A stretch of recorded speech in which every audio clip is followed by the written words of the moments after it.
पे।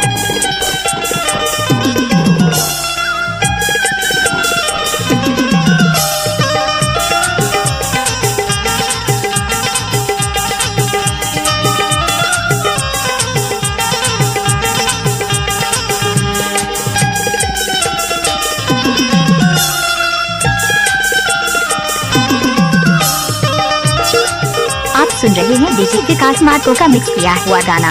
अच्छा मैया बैठ रही हो या मतरी आवे टूरी वो हमर मऊ घटोला माँ। मैया बैठ रही हो या मतरी आवे टूरी वो हमर मऊ घटोला माँ।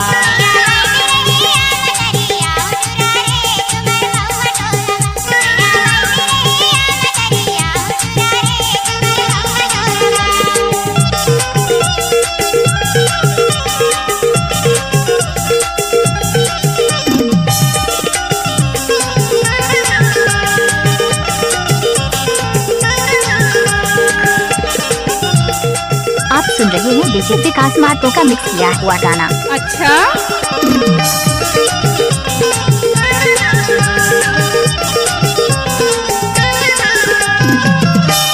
जंगल को जावे छोले लमालेगा वो छोले लमालेगा। जंगल को जावे छोले लमालेगा वो छोले लमालेगा। तोरे चुनरी लबाना कमर के बंधेना।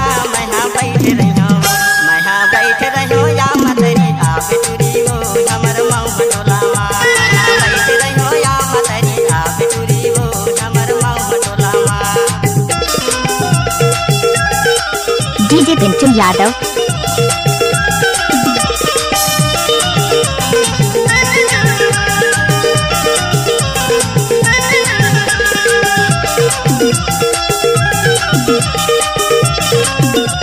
आप सुन रहे हैं डीजे विकास मार्को का मिक्स किया हुआ गाना। अच्छा